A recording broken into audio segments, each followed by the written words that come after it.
Assalamualaikum warahmatullahi wabarakatuh. Nama saya Wansharani Raisa Kirana, NPM 21082602550. Di sini saya akan mempresentasikan PowerPoint saya. Berikut adalah PowerPoint yang akan saya presentasikan. Ya, Neonatal and Pediatric Seizure. Untuk Nextnya, kita bahas definisinya terlebih dahulu. Yang pertama itu ada kejang neonatal, kejang pada bayi usia 0 sampai 28 hari, kemudian ada kejang pediatrik, itu kejang pada anak usia lebih dari 28 hari sampai remaja. Untuk klasifikasi kejangnya, itu ada kejang vokal atau parsial, kejang yang berasal dari satu area tertentu di otak, bisa disertai atau tanpa kehilangan kesadaran. Kemudian ada kejang generalisasi. Ini kejang yang melibatkan seluruh bagian otak sejak awal, biasanya menyebabkan kehilangan kesadaran. Kemudian ada kejang mioklonik. Ini kejang yang ditandai dengan kontraksi otot cepat dan tiba-tiba sering menyerang tangan atau kaki.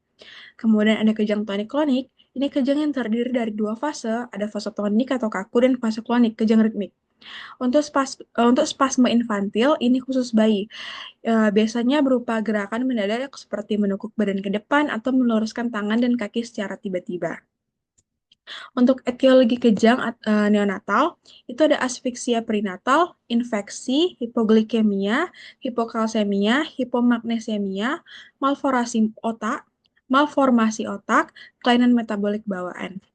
Untuk etiologi kejang pediatrik, itu ada demam tinggi, epilepsi, infeksi SSP atau sistem saraf perifer, cedera kepala, tumor otak, sama gangguan metabolik kayak hipoglikemia atau hiponatremia. Untuk patofisiologi singkatnya, ini ketidakseimbangan eksitasi glutamat dan inhibisi GABA. Kemudian ada imaturitas otak atau neonatus, lebih rentan terhadap rangsangan listrik abnormal. Untuk manifestasi klinis kejang neonatal, kejang subtle, ada kejang subtle. Nah, ini tuh matanya menyimpang, mengunyah, apnea. Kejang tonik, ini kaku otot. Kejang klonik, gerakan ritmik. Kejang mioklonik, sentakan otot mendadak. Untuk manifestasi klinis kejang pediatrik, ini ada kejang vokal, gerakan satu sisi tubuh, kejang generalisasi, hilang kesadaran, tonik-klonik, spasme infantil, gerakan melipat tubuh, sering saat bangun tidur. Untuk diagnosisnya, tentunya kita harus anamnesis dan pemeriksaan fisik, kemudian ada EEG, CT scan atau MRI otak, sama laboratoriumnya itu kita cek glukosa, elektrolit, dan infeksinya. Untuk tata laksana kejang neonatal, yang pertama kita harus atasi penyebab dari hipoglikemia atau infeksinya. Kemudian obat anti kejangnya itu ada fenobarbital, itu first line, sama fosfenitoin, itu jika nggak ada respon. Dukungan umumnya tuh ada airway, breathing, circulation. Untuk tata laksana kejang pediatrik, kalau kejang demam sederhana tuh antipiretik sama kita observasi. Untuk epilepsi itu ada obat anti epilepsinya kayak asam valproat, phenytoin, carbamazepine. Untuk status epileptikus itu ada diazepam, IV, midazolam, sama fenobarbital. Untuk untuk prognosisnya, neonatal tuh tergantung penyebab. Kayak misalnya infeksi berat, hipoksia, kayak gitu. Biasanya kalau hipoksia dia buruk ya.